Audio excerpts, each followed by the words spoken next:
So last time we were discussing some differential geometric concepts और हमने देखा था कि linear systems में तो कुछ controllability वगैरह एक बड़े simple से method से पता चल जाती है. But what about a non-linear system? If a linear system, अच्छा controllability का भी चलिए मैं थोड़ा सा revise कर देता हूँ. So what is controllability? Uh,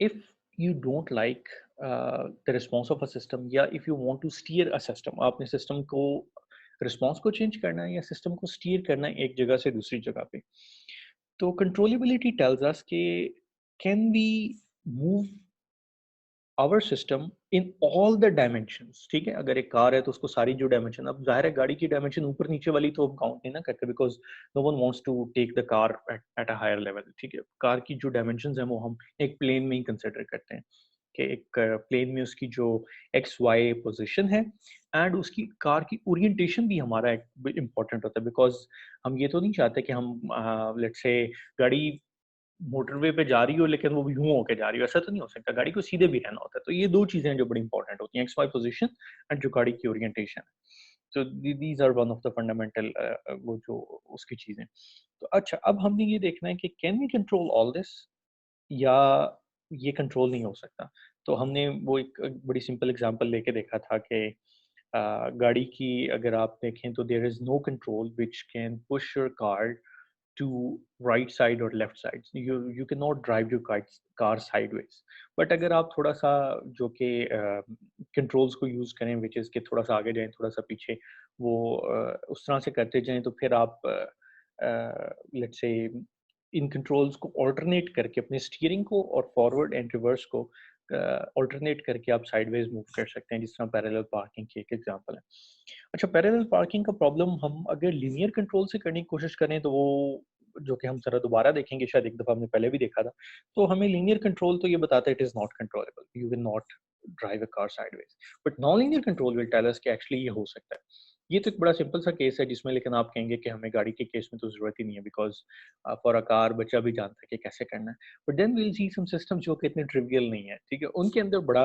matter करेगा कि अगर हम जरा सिस्टमैटिकली चल रहे हैं तो उससे हमें बहुत चीज़ों का फायदा हो जाएगा हम सिस्टमैटिकली चल के किसी कंक्लूजन पे पहुंच जाएंगे so that is the preamble अच्छा सो नाउ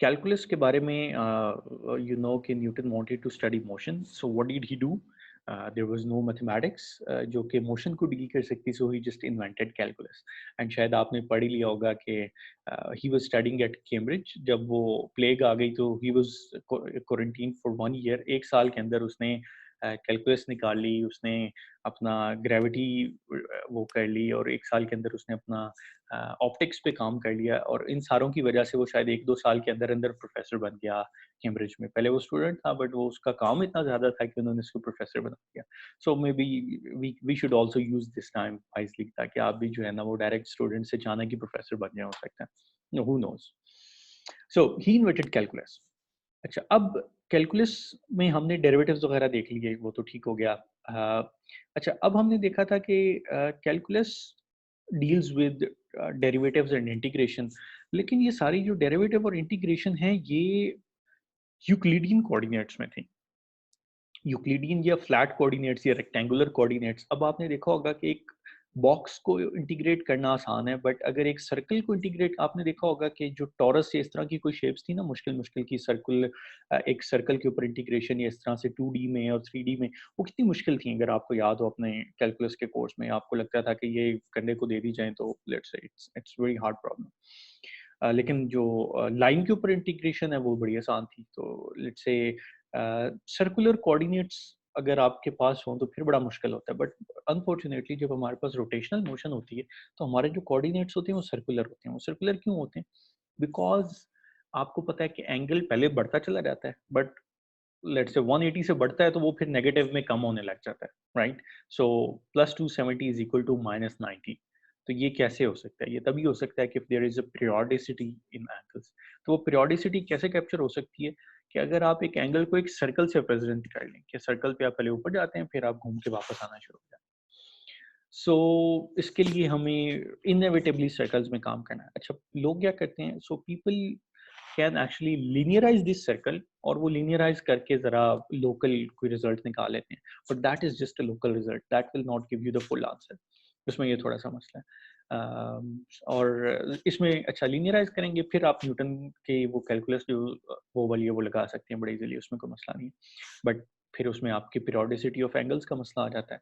सो अब हम थोड़ा सा आगे चलते हैं और हम देखते हैं कि अगर हम एक पेंडुलम लें, उसका एक एंगल लें, तो वो हमने देखा था कि वो यूनिट सर्कल पे उसको रिप्रेजेंट करना ज़्यादा बेहतर है instead of a real line.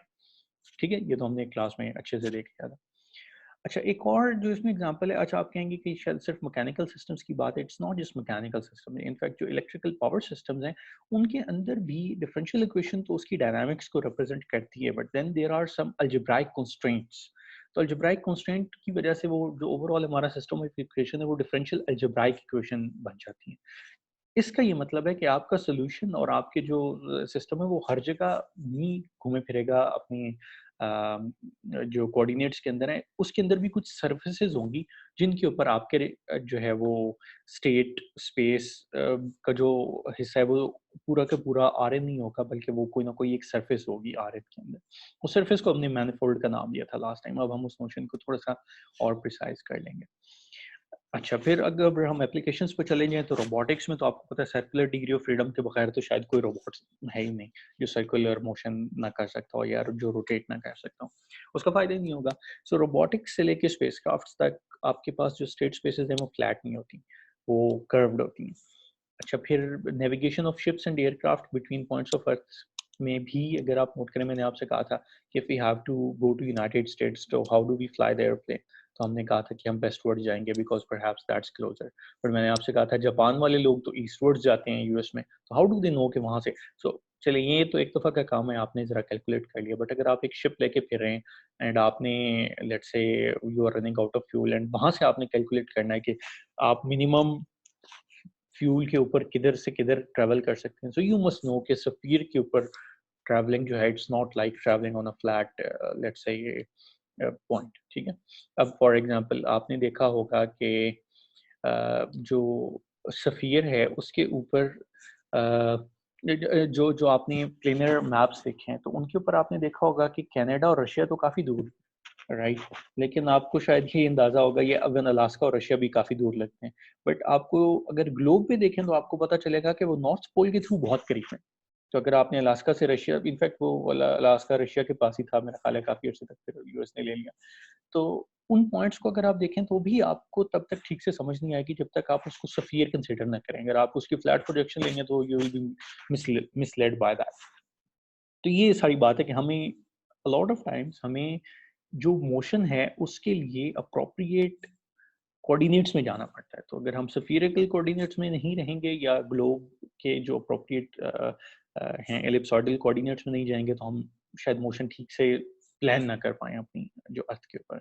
Similar is the case for let's say जो रोटेशनल मोशन और जो इस तरह की है। अच्छा, अब ये है कि हम मैनिफोल्ड तो डिफाइन कर लेंगे कि manifold is a curved space, लेकिन न्यूटन ने कैलकुलस क्यों डिफाइन की थी? Because he wanted to study motion. तो अगर हम मैनिफोल्ड के ऊपर मोशन स्टडी करना चाह रहे हैं, so what do we do? हमें डिफरेंशिएशन और इंटीग्रेशन हमें कर्व्ड सरफेस के ऊपर लेकर आनी पड़ेगी, एंड इसके बगैर हम शायद मोशन को ठीक से स्टडी नहीं कर पाएंगे। सो फॉर दिस रीज़न हम थोड़ा सा इसकी कैलकुलस थोड़ी सी देखेंगे एंड कर्व्ड सरफेस के ऊपर। इसीलिए इस कोर्स आज के लेक्चर का नाम है इंट्रोडक्शन टू डिफरेंशियल ज्योमेट्री, कि आपने ज्योमेट्रिकल सर्फेसेस के ऊपर डिफरेंशिएशन देखनी। सो that is the purpose for today's lecture. अच्छा, अब थोड़ी सी एग्जांपल्स की, बहुत इंटरेस्टिंग एग्जांपल है। आपको लगता होगा कि this is very simple system. What is this? This is a rolling disc, या इसको रोलिंग कॉइन भी कहते हैं, या इसका एक और नाम है, उसको यूनिसाइकिल भी कहते हैं, कि एक ही बाइसिकल होती है जिसमें दो पहिए होते हैं, ये यूनिसाइकिल है। So now this rolling disc slips, sorry, this rolls without slipping. ये इसका एक बड़ा important feature है कि इसने रोल कर सकती है ये, और ये स्टीयर भी हो सकती है। इफ यू नोट कि इसमें जो दो टॉर्क्स आप अप्लाई कर सकते हैं, एक टॉर्क है घुमाने वाला पहिए को घुमाएंगे तो क्या होगा? Well, it will accelerate. और जो दूसरा टॉर्क है दैट इज स्टीयरिंग टॉर्क, कि आप इस पहिए को एक तो घुमा सकते हैं और दूसरा आप इसको स्टीयर कर सकते हैं दोनों साइडों के ऊपर। सो that is all you can do. लेकिन इसके अगर आप कोऑर्डिनेट्स ज़रा मैच करने शुरू कर दें तो कोऑर्डिनेट्स क्या हैं? एक तो ये प्लेन में है तो एक्स वाई कोऑर्डिनेट्स हो गए। अच्छा, फिर इसके एक स्टीयरिंग एंगल हो गया जो कि आपने नॉर्थ से कह लिया कि नॉर्थ से जो इसका एंगल है स्टीयरिंग कह लें, या इसका आपने जो उसमें पढ़ रहे होंगे फ्लाइट डायनामिक्स में कि दिस इज़ द एंगल, जिसको एज़िमुथ से एंगल लेते हैं इसको यॉ कह लें या कुछ ऐसा कह लें। So that is an angle, वो आप बात कर लें। What else well what else is that कि इसमें ये तो चलें रेडियस है ऑफ डिस्क ये फिक्स्ड है। ये फाई क्या है? वेल फाई इज़ कि आपने इस डिस्क के ऊपर कोई एक पॉइंट ले लिया, ठीक है? एंड उस पॉइंट से लेकर उसका जो एक्सिस है जो कि फ्रंट से बाहर आ रहा है, जिसका एयरप्लेन के केस में एक्स एक्सिस बिल्कुल नोज से निकल रहा होता है। सो उस एक्सिस के बीच में जो एंगल है वो वाला फाई है। और उसका एक और एंगल है दैट इज़ थीटा, वो ये वाला एंगल है। तो दैट इज़ अगेन कि आपका जो एक्सिस नॉर्थवर्ड्स है, ये जो बिल्कुल फ्रंट पे निकल रहा है, उससे आपकी जो ये इसकी प्रोजेक्शन है इसके एक्सिस की, उन दोनों के बीच का जो एंगल है दैट इज़ कॉल्ड थीटा। ठीक है? तो इस तरह से समझ लें कि यॉ एंगल है और ये पिच एंगल इसका समझ लें। और वो पिच कहना थोड़ा-सा मुश्किल है, बट जो डिस्क के ऊपर एक पॉइंट है उसकी जो पिच बन रही है, तो वो पिच ज़ाहिर है चेंज होती चली जाएगी। तो यूँ समझ लीजिए। So this is a very simple system. इसकी मैनिफोल्ड्स क्या होंगे आपके ख़्याल में? इसके मैनिफोल्ड को हम किस तरह से लिख सकते हैं कि मैनिफोल्ड क्या है? अगेन याद कर लीजिए, manifold is the number of, it is let's से इट इज़ द सरफेस जिसके ऊपर इसकी स्टेट स्पेस रहेगी। सो इसकी स्टेट स्पेस इन जनरल अगर हम देखें तो स्टेट स्पेस क्या होती है? हम रेक्टेंगुलर लेते थे ना पहले केस में। So what does that mean कि आपकी स्टेट इस सारे रेक्टेंगल या एक स्फीयर या एक बॉक्स के अंदर कहीं पे भी फैल सकती है। बट इस केस में आपकी जब आपके पास सर्कुलर मोशन आ जाती है तो आपकी स्टेट स्पेस कहीं भी नहीं फिर सकती। It has to be constrained on some surfaces, जो कि हमने पेंडुलम के केस में देखा था कि वो कहाँ पे कंस्ट्रेंट थी। हमने देखा था कि that was constrained on let's say circle. अगर हम डबल पेंडुलम लेंगे तो फिर क्या होगा? डबल पेंडुलम के केस में हमने कहा था कि इट वाज फिर कंस्ट्रेंट। जी,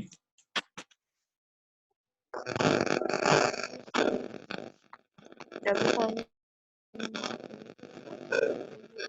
सॉरी दोबारा बोलिएगा।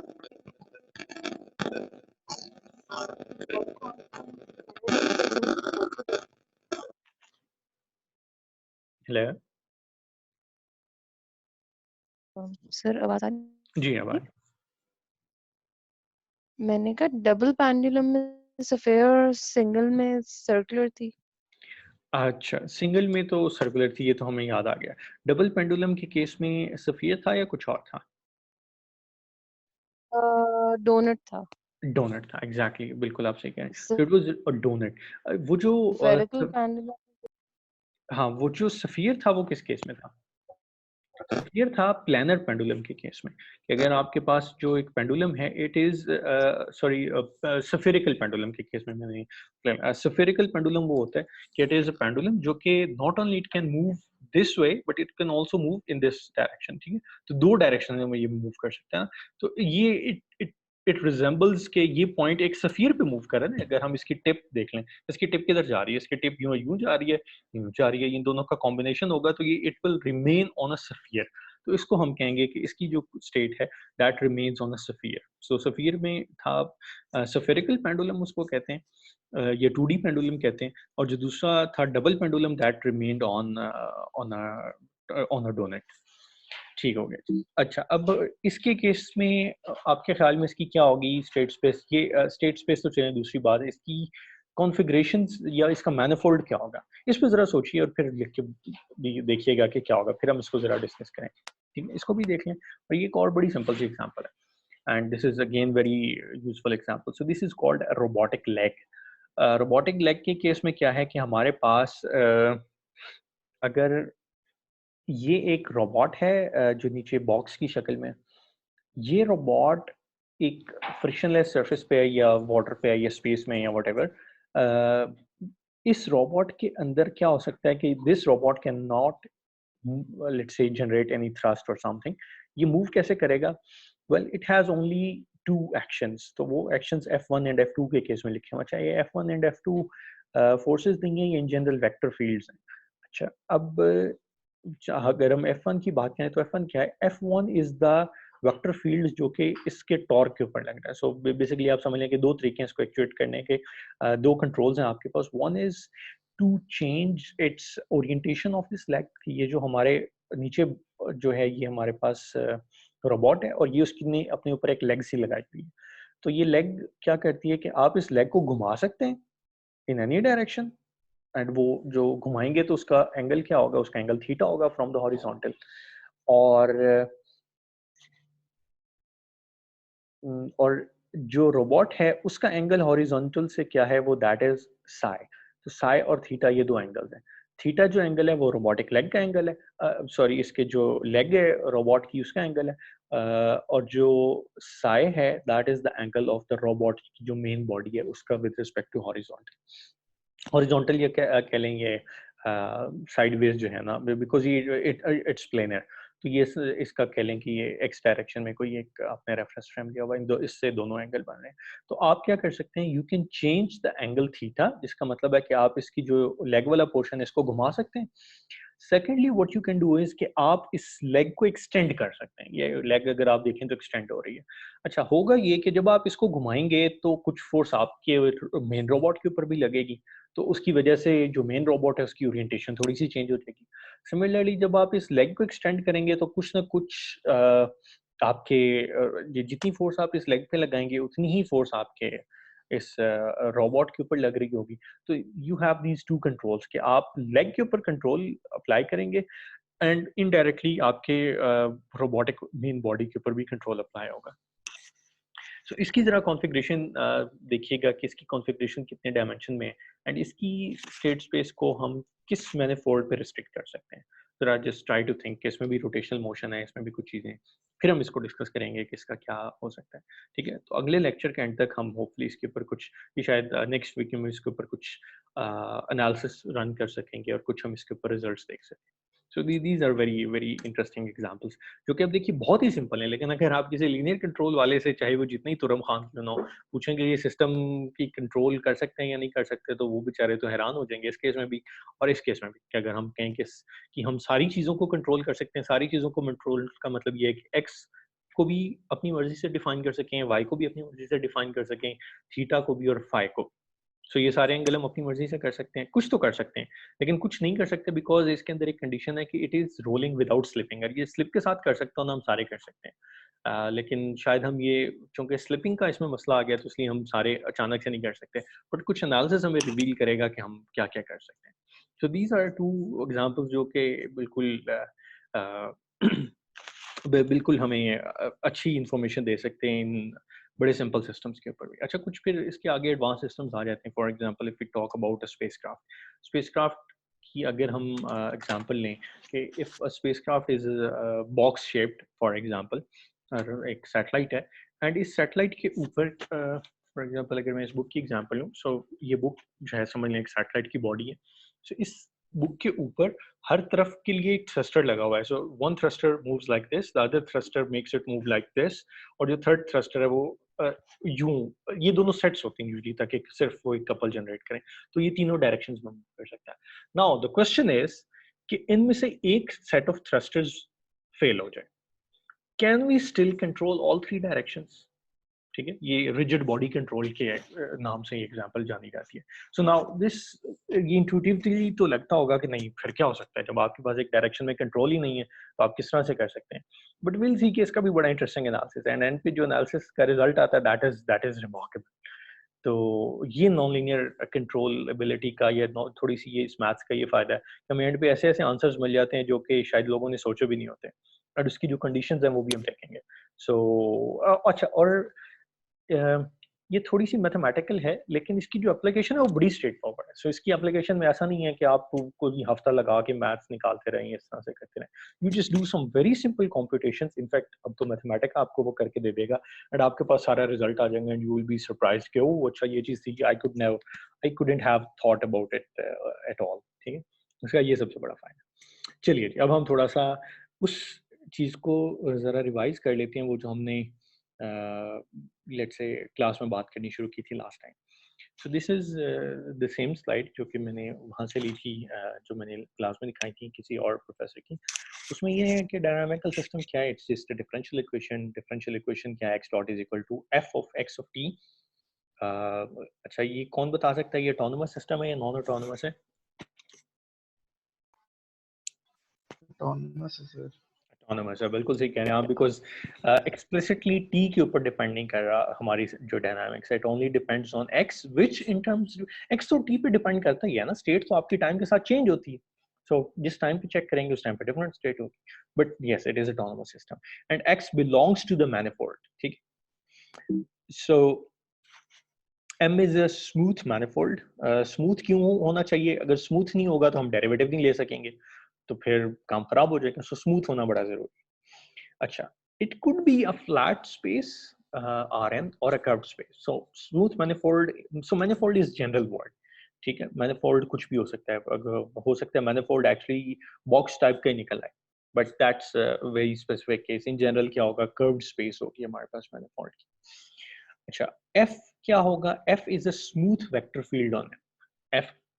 एक फंक्शन है जो कि स्मूथ वेक्टर फील्ड है। अगेन स्मूथ इसका होना जरूरी है बिकॉज इससे हमें काफी सारी मैथमेटिकल सिंप्लिसिटीज मिल जाती होती हैं। अच्छा, स्मूथनेस से आपको थोड़ा सा याद आएगा existence of solutions, existence and uniqueness of solution भी अगर आप याद करें तो उसमें भी स्मूथनेस थोड़ी सा मैटर कर रही थी। ठीक है, उसके ऊपर हम डिवेल नहीं करते। आपने वो कंडीशन वहां पे देख ली थी कि एफ कितना स्मूथ होगा तो हमें यूनिकनेस मिल जाएगी एंड एग्जिस्टेंस पे मिल जाएगी। सो ये एक वेक्टर फील्ड है एम के ऊपर। अच्छा, वेक्टर फील्ड का क्या मतलब है? वेक्टर फील्ड का ये मतलब है कि for each point belonging to x, belonging to M, x belonging to M, each point, हमें एक मैपिंग मिल जाएगी। मैपिंग कहाँ से मिलेगी? वेक्टर फील्ड से। वेक्टर फील्ड क्या करता है, वो एक पॉइंट लेता है और आपको एक वेक्टर दे देता है। एंड एफ ऑफ एक्स क्या है? ये एक वेक्टर है। वेक्टर कैसे है? Well, it is a vector because आपका एक्स डॉट है, तो एक्स डॉट बढ़ भी सकता है, कम भी हो सकता है। सो अगर आपके सिर्फ एक स्टेट होगी तो this is this is just a vector जो कि उसकी एक लाइन के ऊपर हो सकता है। अगर दो स्टेट्स होंगी तो ये आर स्क्वायर के अंदर एक वेक्टर होगा। इन जनरल ये आर एन के अंदर एक वेक्टर हो सकता है। So this is a vector of x. F of x क्यों वेक्टर? बिकॉज एक्स डॉट क्या है? वेलोसिटी है, एंड वेलोसिटी क्या होती है? वेक्टर होती है। इसको यूं समझ लीजिए। इसमें अगर कोई एम्बिग्युइटी तो मुझसे पूछ लें। अच्छा, this vector belongs to T x M. ये हमने लास्ट टाइम देखी थी टर्मिनोलॉजी, जिसको हमने कहा था it is tangent space to M at x.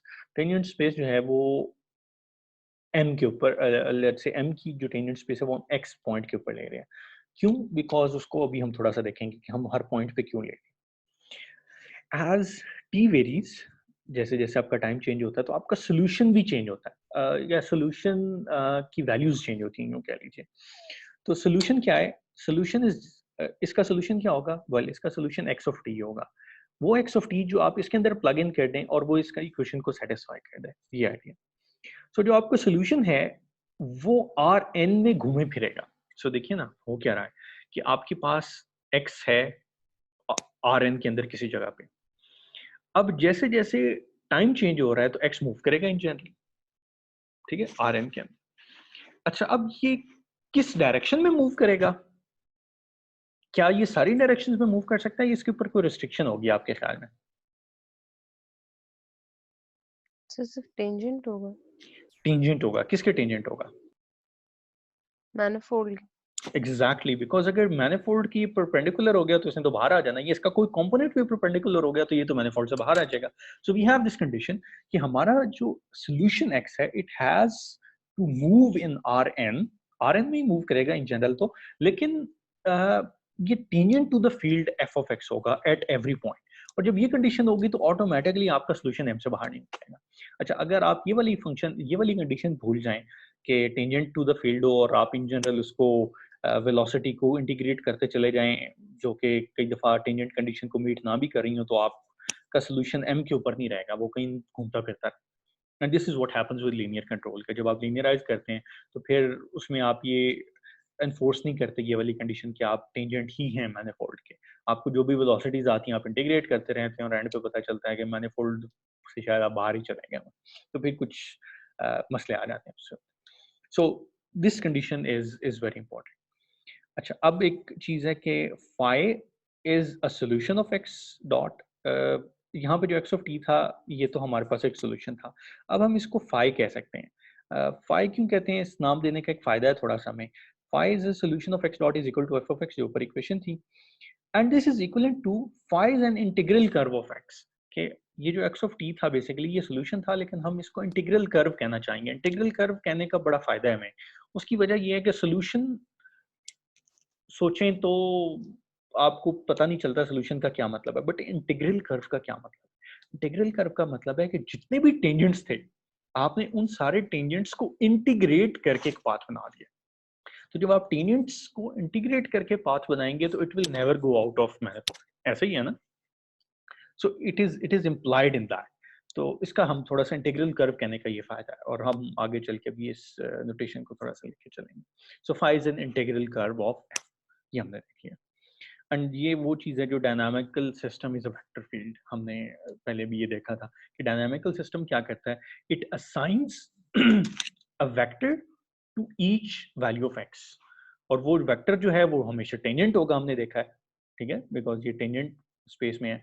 और उस टेंजेंट को अगर आप इंटीग्रेट कर लें और इंटीग्रल कर्व बना लें तो आपको क्या मिल जाएगा, आपको अगेन पोजीशन ऑफ एक्स मिल जाएगी या इंटीग्रल कर्व मिल जाएगा, and that integral curve will remain on the manifold। और dynamical system is a vector field कि आप किसी भी जगह पर हैं manifold के ऊपर, so what defines कि आप अगले टाइम पे कहाँ पर होंगे, well it is defined by the tangent vectors। और tangent vectors कैसे पता चलेंगे, ये लेट्स से टेंजेंट स्पेस से पता चलेगा। वो टेंजेंट स्पेस या टेंजेंट वेक्टर की साइज क्या होगा वो कैसे पता चलेगा, वो जाहिर है आपको इस फंक्शन f से पता चल जाएगा कि क्या चीज, ठीक है। So a dynamical system is a vector field. एक डायनामिकल सिस्टम के ऊपर आप आ गए तो उसके ऊपर एक फील्ड बना हुआ है वेक्टर्स, टेंजेंट वेक्टर्स का, उसके अलोंग आप फ्लो होके कहीं से कहीं पहुंच जाएंगे। सो इट इज लाइक कि आप देखते हैं कि if you fall into a river तो वो रिवर आपको बहा के साथ ले जाएगा ना। तो इसी तरह से आप किसी जगह पे स्टेट रखेंगे तो वो स्टेट को डायनामिकल सिस्टम बहा के दूसरी जगह पे ले जाएगा। So you can think of that as जिस तरह एक फ्लूइड फ्लो है, वो अपने साथ चीजों को बहा के ले जाएगा। एंड इसका ये मतलब है कि आपकी स्टेट एक जगह पे होगी तो वो फ्लो करके कहीं दूसरी जगह चली जाएगी। अच्छा, there are some special points जहाँ पे आपकी स्टेट होगी तो वो कहीं फ्लो नहीं करेगी, और उन स्पेशल पॉइंट्स का क्या नाम होता है जी,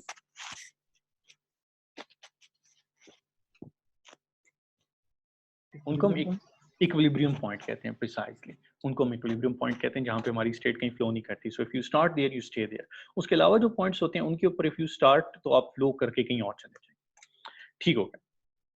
अच्छा, ये थोड़ी सी ना मैनिफोल्ड की कुछ अब जरा प्रिसाइज डेफिनेशन है। सो मैनिफोल्ड को इन जनरल हम लें तो ये प्लेन की तरह नहीं होता, ये अगर आप देखें तो एक कर्व सरफेस सी लग रही है ना, ये जो ऊपर वाला एक मैनिफोल्ड सा हमने बनाया हुआ एक शीट सी जो बनी हुई है।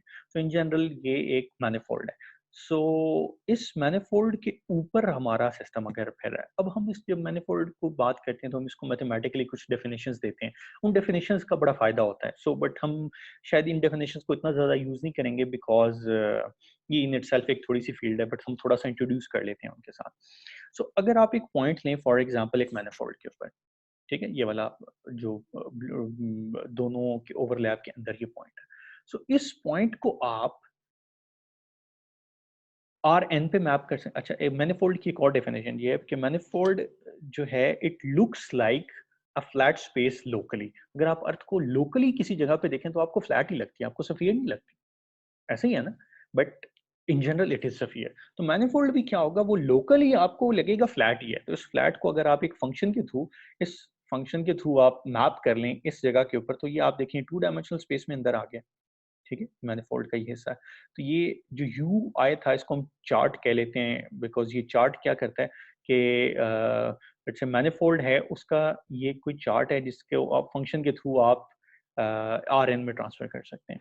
इसी तरह से जो दूसरा चार्ट बन रहा है वो एक चार्ट ये हो गया, और ये जो दूसरा चार्ट है उससे आप कुछ और पॉइंट्स, और हो सकता है कोई ओवरलैपिंग पॉइंट्स भी हो, उनको आप किसी और कोऑर्डिनेट सिस्टम में ट्रांसफॉर्म कर सकते हैं। ठीक हो गया जी।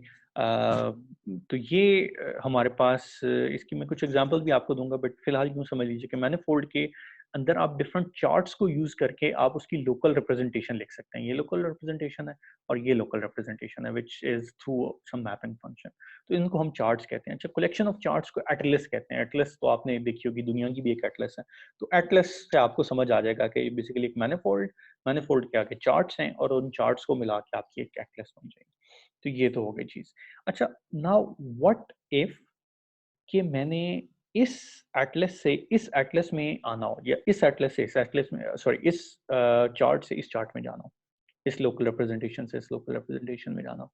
मैं ये देखना चाहता हूँ कि यहाँ पे जो पॉइंट है, अब वो क्योंकि यहाँ पे जो पॉइंट है वो अगर आप नोट करें तो वो इस ओवरलैप लोकेशन के अंदर है। तो इसका क्या मतलब है कि ये इस ओवरलैप लोकेशन के अंदर जो पॉइंट्स हैं वो इस चार्ट से भी डिफाइन किए जा सकते हैं और इस चार्ट से भी। व्हाट इफ कि आप इस चार्ट से हैं और आप इस चार्ट में जाना चाहते हैं। अब वेल, अगर आप इस चार्ट से वापस मैनिफोल्ड में जाना चाहते हैं तो आप तो फाई आई इनवर्स लगा देंगे, तो आप उधर चले जाएंगे, आप मैनिफोल्ड में चले जाएंगे। बट व्हाट इफ कि आपने इधर से इधर जाना है, तो फिर भी बड़ा आसान है और वो क्या है कि you just apply this phi i inverse, तो आप इधर चले गए। उसके बाद आपने फाई जे लगाया तो आप यहाँ आ गए। तो बेसिकली ये वाला जो फंक्शन है, ये फंक्शन की ये फंक्शन का एक्सप्रेशन वही होना चाहिए जो उस फंक्शन का होगा कि आप यहाँ से यहाँ जाएं तो एक फंक्शन लगाएंगे और यहाँ से यहाँ जाएंगे तो एक फंक्शन लगाएंगे। तो बेसिकली यहाँ से यहाँ आपको ये पॉइंट इधर मैप हो जाएगा, फिर ये पॉइंट यहीं पे मैप हो जाएगा। और अगर आप इस पॉइंट को डायरेक्टली इधर से मैप करें तो इसको ओवरलैप कंडीशन कहते हैं। ओवरलैप कंडीशन ये है। So it is just some common sense. ये नहीं कि आप का यहाँ पे आंसर यहाँ से यहाँ जाएँ तो आप कुछ और आंसर आए और यहाँ से होके यहाँ जाएँ तो कुछ और आंसर आए, ऐसा तो इट डज़न्ट मेक सेंस। तो इसका यही तरीका है कि ये बेसिकली कहने का मतलब ये सारी की सारी जो चार्ट्स हैं और जो इनकी डिस्क्रिप्शन है ये कंसिस्टेंट होनी चाहिए, इसका सिर्फ ये मतलब है। बट ये यूजुअली थोड़ा-सा लोग इसको मैथमेटिक्स वाले स्टडी कहते हैं, बट हमारे लिए ये कोई ज़्यादा मसला की बात नहीं है। हमारे लिए एक दफ़ा मैनिफोल्ड डिफाइन ही उसको करेंगे जिसके कोई चार्ट सीधे होंगे, ठीक है? और उसके हम चार्ट ऐसे डिफाइन करेंगे जो आपस में मसला ना करते हैं। इनफैक्ट हम कई दफ़ा चार्ट्स डिफाइन करने के बगैर देखेंगे कि क्या हो सकता है, इसका फ़ायदा ये। यहाँ तक कोई क्वेश्चन हो तो you can ask me. Okay जी। सो नाउ अब हम टेंजेंट स्पेस की तरफ चले जाते हैं। So what is tangent space? आपके पास टाइम है एंड टाइम एक रियल लाइन पे जा रहा है। रियल लाइन का क्या मतलब है कि टाइम की वैल्यू बढ़ती जा रही है। टाइम कभी पीछे तो नहीं आता, हमेशा आगे को जाता है। और आगे जाता है तो कभी टाइम की वैल्यू आपने देखा होगा कि इस कोऑर्डिनेट में इतनी है, उस कोऑर्डिनेट में इतनी है। वेल, टाइम की सिर्फ एक स्केलर वैल्यू होती है। स्केलर वैल्यू होती है and it just goes up with time. इसलिए हम इसको कह सकते हैं कि एक रियल लाइन पे टाइम रिप्रेजेंट हुआ। तो हर टाइम के साथ आपको एक पॉइंट मिल जाएगा पी ऑफ टी, ठीक है? सो जैसे जैसे sorry, P of t is a curve. तो टाइम के साथ टाइम की वैल्यू इस कर्व के अंदर डालेंगे, इंटीग्रल कर्व। इस कर्व के अंदर टाइम की वैल्यू डालेंगे तो आपको क्या मिल जाएगा? आपको पोजीशन मिल जाएगी। अगर आप टाइम की वैल्यू 0 डालेंगे तो आपको ये जगह मिल जाएगी। अगर आप उसके अलावा कोई वैल्यू डालेंगे तो आपको ये मिल जाएगा। अगर आप नेगेटिव डालेंगे तो हो सकता है पीछे की जगह मिल जाए, क्योंकि इसकी वेलोसिटी उधर पे है ना। टाइम 0 पे यहाँ है और टाइम जैसे-जैसे बढ़ता जाएगा आगे जाएगा, लेकिन अगर नेगेटिव टाइम हो तो ये ज़ाहिर है वापस आ जाएगा। सो दिस इज़ अच्छा नेगेटिव टाइम हमारे पास फिजिकली तो नहीं होता, बट हम समटाइम्स देखना चाहते हैं कि नेगेटिव टाइम में क्या हुआ। जिस तरह से आपने देखा होगा कि बिग बैंग थ्योरी किस तरह से आई कि उन्होंने देखा कि जो यूनिवर्स है इट इज एक्सपैंडिंग। तो उन्होंने कहा कि एक्सपैंड कर रही है सारी चीज़ों की वेलोसिटी बाहर की तरफ है। तो उन्होंने कहा कि इसका मतलब है कि जो अगर हम टाइम को रिवर्स करें तो क्या होगा कि चीज़ें ज़रा करीब होंगी और वो करीब आते-आते एक नुक्ते पे मिल जाएंगी। So that's how they found out big bang. तो ये इसलिए नेगेटिव टाइम हमारे पास एनालिटिकली इंपॉर्टेंट होता है, वैसे तो नेगेटिव टाइम होता तो नहीं है, आपको पता ही है। तो इसलिए नेगेटिव टाइम भी हमारे लिए इंपॉर्टेंट है कि हम कई दफ़ा देखना चाहते हैं कि ये चीज़ पीछे से किधर से आ रही होगी, ठीक है?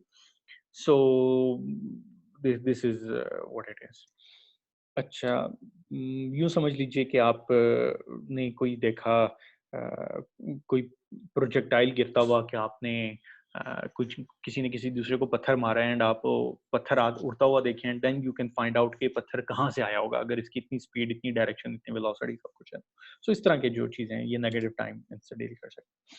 बट अदरवाइज टेंजेंट स्पेस हमें क्या बता रही है? The set of tangent vectors to all curves in M passing through P naught is the tangent space to M at P naught denoted. अच्छा इसका क्या मतलब है कि ये P है, सॉरी P naught है टाइम जीरो के ऊपर, इस P naught से कितनी कर्व्स गुजर सकती हैं? वेल एक कर्व तो हमें गुजरती नजर आ गई, ठीक है। अच्छा इससे ऐसी कर्व गुजर सकती है जो मैनिफोल्ड से ऊपर निकल जाए? वेल हमें पता है कि मैनिफोल्ड से तो हम नहीं निकल सकते, so curve should always lie in a manifold. ये बात तो हमें समझ आ गई, बिकॉज मैनिफोल्ड को हमने बर्स्ट नहीं करना, मैनिफोल्ड से हमारी कोई कर्व बाहर नहीं आनी चाहिए और कोई कर्व ऐसी नहीं होनी चाहिए जो बाहर से आके मैनिफोल्ड के अंदर चली जाए। सो मैनिफोल्ड के ऊपर जो चीजें हैं वो मैनिफोल्ड। अच्छा विजुअल सिंप्लिसिटी के लिए तो हम मैनिफोल्ड को एक इस तरह की चीज डिफाइन कर रहे हैं कि एक सफियर के ऊपर एक वो जगह बनी हुई है, एक सफेरिकल सी चीज का है कि आप देखें तो ये इसकी डायग्राम ऐसी लग रही है सफियर के ऊपर है, बट इन जनरल ये 20 डायमेंशंस में भी हो सकता है, बट उसको विजुलाइज करना मुश्किल है, ठीक है। इसको विजुलाइजेशन के लिए बड़ा हम सिंपल रखते हैं, बट अदरवाइज हायर डायमेंशन में भी ये कॉन्सेप्ट बहुत नाइसली एक्सटेंड होता है, so we don't have to worry कि स्मॉल डायमेंशंस में ही है। बट हम इनफैक्ट इन टूल्स को एस्टैब्लिश इसलिए कर रहे हैं ताकि डायमेंशंस का हमें चक्कर ही ना रहे, हम मैनिफोल्ड डिफाइन करें, उसके ऊपर टेंजेंट डिफाइन करें एंड इंटीग्रल कर्व्स एंड वो सारी चीजें चलती चली जाए। सो ये कर्व है, और भी कोई कर्व्स होंगी, लेकिन जो सारी की सारी कर्व्स होंगी वो इस मैनिफोल्ड के अंदर ही रहेंगी, ऐसा ही होगा ना। अच्छा अब उन सारी जो कर्व्स हैं, ये एक वेलोसिटी वेक्टर था v, उनका भी कोई वेलोसिटी वेक्टर होगा, टेंजेंट वेक्टर होगा, उन सारे the set of tangent vectors, ये इस अगर आप देखें इस कर्व के ऊपर ये एक टेंजेंट वेक्टर है ना, तो बाकी सारी कर्व्स के ऊपर भी आप हो सकता है एक कर्व आए वो इधर से होकर इधर चली जाए तो उसका टेंजेंट वेक्टर इधर को चला जाएगा, कोई और कर्व होगी वो इधर को जा रही होगी, सो सारे के सारे टेंजेंट वेक्टर्स आपने इकट्ठे कर लेने हैं किस पॉइंट पे, एट पॉइंट पी। और उसको आप क्या ऐसे डिफाइन कर लेंगे, अच्छा ये बुक में डेफिनेशन कुछ और यूज हुई है थोड़ी सी, बुक में पी नॉट एंड पे लिखते हैं, बट जो मैंने पहले आपको डेफिनेशन दी है जो ज्यादा बुक्स में उसमें टी पी नॉट, टी के सब्सक्रिप्ट पी नॉट है और फिर एम लिखते हैं, तो ये डिफरेंट बुक्स में डिफरेंट कन्वेंशन है, तो इसलिए प्लीज इससे थोड़ा समझ जाइएगा कि इसका मतलब सेम। सो ये हमारे पास set of tangent vectors of all the curves passing through P naught is called the tangent space to M at P naught. अच्छा फिजिकली इसका क्या मतलब, फिजिकली मतलब ये है कि आपका tangent should always be all your tangent vectors to all the curves would always be tangential to the manifold। अगर आप उसको देखें तो it is a tangent hyperplane to M। अगर आप सफियर लेना तो सफियर की जो टेंजेंट स्पेस है वो क्या होगी, well it is just the hyperplane on it is just a plane on sphere at some point, हर पॉइंट के ऊपर वो आपको पता है ना वो डिफरेंट होता चला जाएगा जो टेंजेंट है, टेंजेंट प्लेन।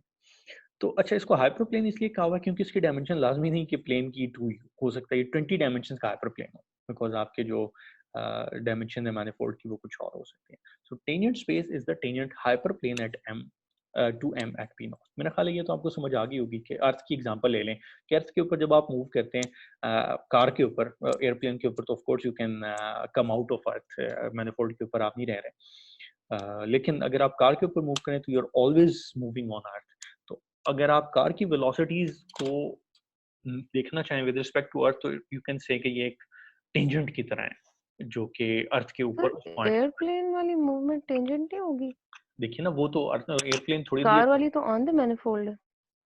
कार वाली तो ऑन नहीं नहीं, कार वाली भी अगर आप लोकली देखें तो वो टेंजेंट, अच्छा कार घूम के बेशक जा रही है सफियर के ऊपर ही, ये बात तो मैं इनकार नहीं कर रहा कि वो है सफियर के ऊपर ही, लेकिन हर पॉइंट के ऊपर वो टेंजेंट है ना, टेंजेंट भी तो वही है। बिल्कुल वो टेंजेंट है, हाँ अच्छा अब लेकिन एयरप्लेन जो टेंजेंट क्यों नहीं है? इंटीग्रल कर्व में हमने एरिया रीजन लिया है हम्म। वो हमारी एयरक्राफ्ट की मोशन नहीं होगी, ट्रैवलिंग स्पेस नहीं होगी। अच्छा एयरप्लेन की एग्जांपल में बात, बट गाड़ी में आप समझ गए कि इंटीग्रल कर्व अर्थ के ऊपर है और हर जगह पे जो टेंजेंट्स हैं जितने जी भी पॉसिबल हैं उन सारों को मिला लें तो वो आपका टेंजेंट प्लेन बन गया। एयरप्लेन की एग्जांपल थोड़ी सी डिफरेंट है, वो इसलिए क्योंकि जी एयरप्लेन सिर्फ ये नहीं करता कि वो अर्थ पे x y let's say x y direction में मूव करे, एयरप्लेन जी डायरेक्शन में भी जा सकता है, ऊपर भी तो उठ जाता है ना, ऑल्टीट्यूड बढ़ा लेता है, गाड़ी का तो बिल्कुल ऑल्टीट्यूड चेंज नहीं होता, इसलिए मैं कह रहा हूँ कि जो एयरप्लेन है ना वो टेंजेंट प्लेन उसका ये नहीं बनेगा, वो उसका थोड़ा सा एक एडिशनल डायरेक्शन भी है उसके पास, ठीक है। तो लेट्स से अर्थ के हिसाब से मैं कह रहा ठीक हूँ, होगा। अदरवाइज जो एयरप्लेन का अपना मैनिफोल्ड होगा उसमें उसकी वेलोसिटी टेंजेंट ही बनाएंगे, उसको हम टेंजेंट प्लेन ही कहेंगे, लेकिन वो इस तरह से अर्थ का सफियर नहीं होगा। सही होगा। ठीक है। अच्छा तो हमने चलें ये देख लिया कि टेंजेंट स्पेस जो होगी ये इन जनरल टेंजेंट हाइपरप्लेन होगी to M at P naught. तो फिर हम थोड़ा सा आगे अब चलते हैं। सो अगर आप देखें जो टेंजेंट वेक्टर्स हैं उनके कंपोनेंट्स क्या होंगे? लोकल कोऑर्डिनेट्स में कंपोनेंट हो सकते हैं, मैनिफोल्ड में तो हमने कोई कोऑर्डि अच्छा ये बड़ी मजे की बात है कि हमने मैनिफोल्ड पे आपने देखा होगा कोई कोऑर्डिनेट सिस्टम डिफाइन नहीं किया। So we will do the computations all without defining a coordinate system. ये बहुत फायदे की चीज़ है। इसका इनफैक्ट जो one of the main advantage है वो ये है कि कोऑर्डिनेट फ्री इसको एनालिसिस कहते हैं कि कोऑर्डिनेट्स के बगैर है। लेकिन जो आपके चार्ट्स हैं ना लोकल कोऑर्डिनेट्स ये चार्ट्स उनमें तो आप कोऑर्डिनेट्स यूज करते हैं। लेकिन जो आप ओरिजिनल मैनिफोल्ड के ऊपर होते हैं वहाँ पे आप इसको जरूरत ही नहीं पड़ती। आप सारी डेफिनेशन ही इस तरह से करते हैं कि you just get rid of the need for जो भी हमारे पास लेट्स से कोऑर्डिनेट्स है। अच्छा the components of tangent vector to the curve, अभी कर्व जा रही है उसके ऊपर एक वेक्टर टेंजेंट वेक्टर है उसके कंपोनेंट्स हम लोकल कोऑर्डिनेट्स में लिख सकते हैं। वैसे तो हम कोऑर्डिनेट्स ही नहीं है तो हम कैसे उसके कंपोनेंट्स लिखें? अच्छा और उसके अगर हम कहते हैं कि m नंबर्स हैं vi से लेके vm तक तो उसको हम यूं लिख सकते हैं कि v is equal to d phi और ये pt डिवाइडेड बाय dt। सो ये क्या है बेसिकली आप देखें कि फाइ क्या था? फाइ हमारा मैप है, सॉरी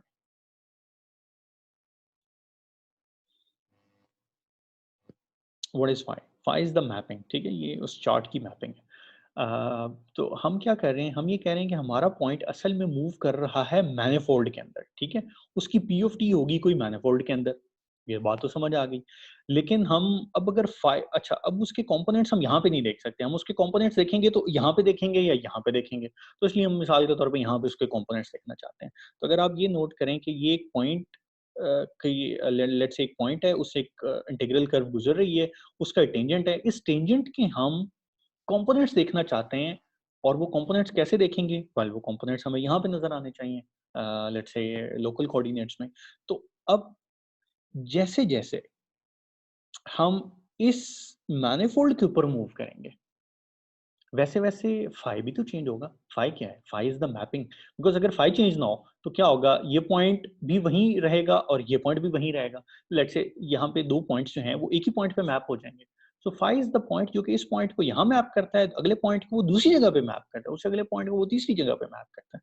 सो जैसे जैसे आप इधर मूव करेंगे वैसे वैसे आपकी मैपिंग इधर भी तो चेंज होती चली जाएगी ना। सो ये हम उसको इस सेंस में ले रहे हैं। सो ये हमारे जो टेंजेंट वेक्टर्स हैं कोऑर्डिनेट्स के अंदर, इनको हम ये कह सकते हैं कि दिस इज डी फाइ। जो फाइ क्या है, ये कोऑर्डिनेट की मैपिंग है लोकल कोऑर्डिनेट्स में, लेट्स से मैनिफोल्ड की मैपिंग है लोकल कोऑर्डिनेट्स में, d phi by D t. ये थोड़ी हम एग्जांपल्स करेंगे तो ज़्यादा क्लियर हो जाएगा, बट आई थिंक आपको थोड़ा आइडिया हो रहा होगा कि क्या चीज़ चल रही है। अब हम आगे आते हैं कि हम एक मैप लेते हैं एफ। वो मैप क्या चीज़ है, वो मैनिफोल्ड से लेके कोई रियल नंबर दे देता है। So basically it is like a temperature on the manifold. Earth के ऊपर टेम्परेचर ले लेना, ये क्या है? ये फंक्शन है। लेट्स से एक फंक्शन आपको कोई दे देता है कि जी अर्थ की आप लोकेशन लॉन्गिट्यूड लैटिट्यूड डालें इस फंक्शन के अंदर और आपको क्या मिल जाएगा, आपको टेम्परेचर मिल जाएगा। तो ये एक फंक्शन है मैप के ऊपर, ठीक है इसी तरह के फंक्शन होते हैं। So let y is equal to f of x. अब ये y क्या है, ये हमारे पास एक कोई इसकी आउटपुट है फंक्शन की। एंड जो हमारा x है, x अगेन मैंने आपसे कहा था कि x क्या है, x तो कोऑर्डिनेट्स हैं। और हमने कोऑर्डिनेट्स डिफाइन ही नहीं किए हुए मैनिफोल्ड के ऊपर, ये तो डिफाइन ही कहाँ पे हुए हैं? वाल ये तो डिफाइन ही चार्ट्स के ऊपर हुआ है, लोकल कोऑर्डिनेट्स में हुआ है। अच्छा it denotes the realisation of f in local coordinates. तो यानी कि एफ के ऊपर लेट्स से मैनिफोल्ड के ऊपर जो फंक्शन था वो था हमारे पास बड़ा एफ। जो हमने कोऑर्डिनेट्स लोकल कोऑर्डिनेट्स में एफ लिया हुआ है वो है ये छोटे वाला, ठीक है। लेकिन जाहिर है कि इन दोनों का रिजल्ट सेम ही होना चाहिए कि आप टेम्परेचर चाहें तो आप अर्थ के पॉइंट्स डायरेक्टली सफियर के डाल दें, कि चाहें तो आप उसको मैप से देख के डाल दें, रिजल्ट तो दोनों का सेम ही होना चाहिए ना, अगर मैप भी सही है और अगर वो सारी चीज ठीक है। So it's just that. So again, PT denotes a curve in M with x of t its image in Rm. So इसका क्या मतलब है कि PT क्या था हमारे पास, अगर अब PT था इंटीग्रल कर्व, तो PT इंटीग्रल कर्व है M के अंदर। और जो x of t क्या है, x of t क्या है, well it is function of let's say x, sorry it is the ये इंटीग्रल कर्व थी, अब हमने इसके साथ p इसलिए लगाया, x नहीं लगाया, बिकॉज ये कोऑर्डिनेट के बगैर इंटीग्रल कर्व है मैनिफोल्ड के अंदर, इसलिए हमने इसको p कहा। लेकिन ये जो x ऑफ t है, इसको हमने x ऑफ t इसलिए कहा, ये भी इंटीग्रल कर्व है, लेकिन ये है इंटीग्रल कर्व जो कि हमारी लोकल कोऑर्डिनेट्स में। सो बेसिकली आपकी एक यहाँ पे बात कर लेते हैं, एक मैनिफोल्ड में इंटीग्रल कर्व है, लेकिन मैनिफोल्ड में इंटीग्रल कर्व होगी तो उसकी कोई ना कोई प्रोजेक्शन आपकी मैप पे भी तो आएगी ना, तो लोकल कोऑर्डिनेट्स में किसी लोकल मैप में जो प्रोजेक्शन आएगी, वो वाली प्रोजेक्शन जो है हमने वो यहाँ पे ले ली है, ठीक है, that is x of t।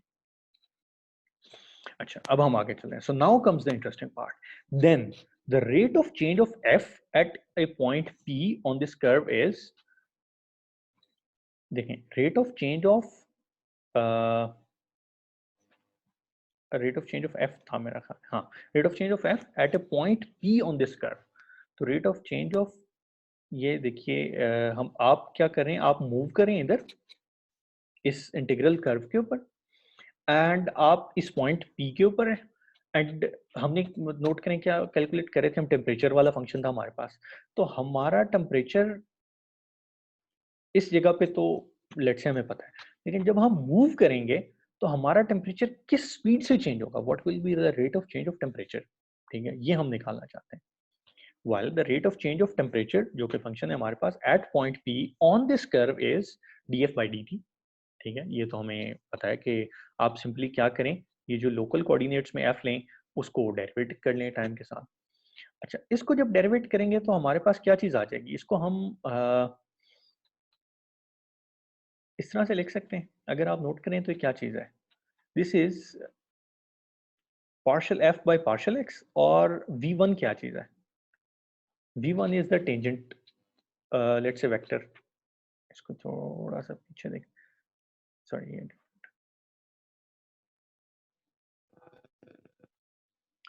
सो यूं समझ लीजिए कि ये x1 है, ये x2 है,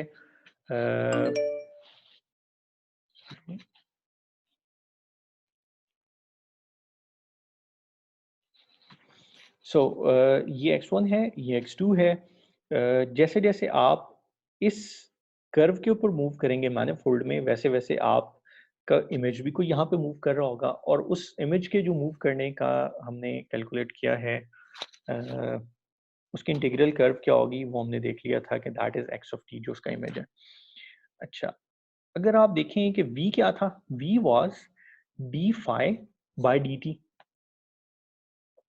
एक second, so how should I से इट कि df over dt is कि आपके लोकल कोऑर्डिनेट्स में जो फंक्शन चेंज हो रहा है विद रिस्पेक्ट टू t, वो क्या है, that is equal to v1 into partial f over partial x1। So अगर आप देखें तो partial f over partial x क्या चीज़ है, अगर आप इन सारों को कंबाइन कर लेंगे तो ये कंपोनेंट वाइज चीज बन जाती है। अच्छा देखिए, सबसे पहले v1 क्या चीज है, v1 इज दिस, ठीक है, d phi by dt, and अगर हम phi में एक्सेस को कंसिडर कर लें तो क्या है, तो v is equal to, in fact यूं समझ लीजिए, dx1 by dt plus dx2 by dt plus dx3 by dt। तो आप देखें तो ये चेन रूल लगा हुआ है इनफैक्ट, कि क्या हो रहा है कि चेन रूल से क्या होता है, df by dt अगर आपने निकालना है, लेकिन आपका मसला ये है कि आपको ये फंक्शन तो नहीं पता, आपका फंक्शन चेंज हो रहा है with respect to x, and आपका x चेंज हो रहा है with respect to t।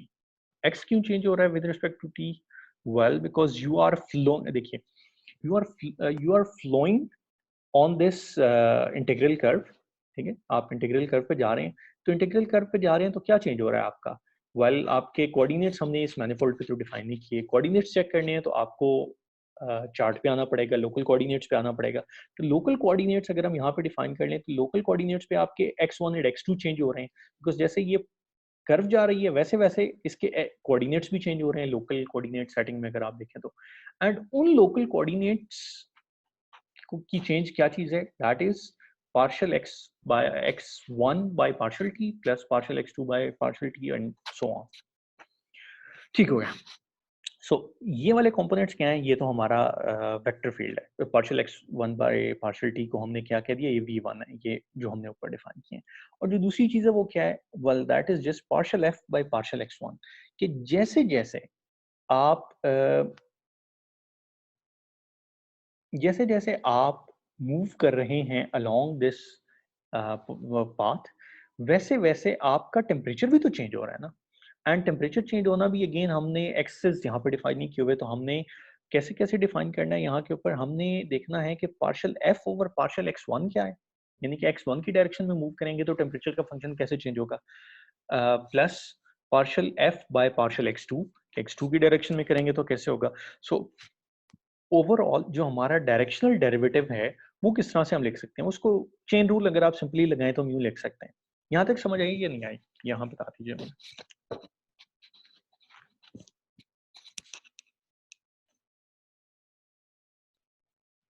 Any question until here? No, sir. ठीक हो गया। अच्छा, अब यहाँ से हमारी एक बड़ी ज़बरदस्त डेफिनेशन आ रही है। पहले तो हमने वेक्टर फील्ड को डिफाइन कर लिया था कि वो हमें ज़रा फ्लो बता रहे थे। अब हम ज़रा ये डेरिवेटिव बता रहे थे। अब हम ज़रा देखेंगे कि वो क्या बता रहे हैं। So it is vector field is a directional derivative operator. वो किस तरह से? कि a tangent vector is defined as an operator that associates to any ck function। ck आपने देखा था कि ये जो c1 का मतलब होता है जो एक दफा डिफरेंशिएट हो सके फंक्शन, c0 का मतलब होता है जो कंटिन्यूस फंक्शन होता है, c1 इज जो कि एक दफा डिफरेंशिएट हो सके एंड जो लेट्स से k नंबर्स तक डिफरेंशिएट हो सके, that is ck। About the point x of the curve that associates. अच्छा, डायरेक्शनल टेंजेंट वेक्टर क्या करता है? इट इज एन ऑपरेटर जो कि किसी भी फंक्शन को, जो हमारे केस में टेम्परेचर का फंक्शन है अभी जो हम एग्जांपल ले रहे हैं, अबाउट पॉइंट एक्स, जो भी किसी पॉइंट के ऊपर हम ले रहे हैं of the curve P, the directional derivative along P T at the point. कि अगर आप, अच्छा देखिए, सो व्हाट हैपेंस इज कि ये पी क्या था? ये इंटीग्रल कर्व थी। ये आपको बता रही थी कि अगर आप यहाँ पे रहेंगे ना तो आप फ्लो करके किधर चले जाएंगे। ठीक है। So now the question we want to ask is के हमें हर जगह के ऊपर टेम्परेचर पता है पहले। What do we want? हम ये देखना चाहते हैं कि हम जिस डायरेक्शन में फ्लो करते जा रहे हैं और कोई स्पीड भी होगी तो इस फ्लो के साथ एसोसिएटेड हमें टेम्परेचर चेंज क्या मिलेगी। ठीक है। सो आप यूं समझ लीजिए कि आप फ्लो करते जा रहे हैं, आपको यू नो कि आपका जो इंटीग्रल कर्व है वो किधर को जा रही है, उसके आपको टेंजेंट वेक्टर्स भी पता है।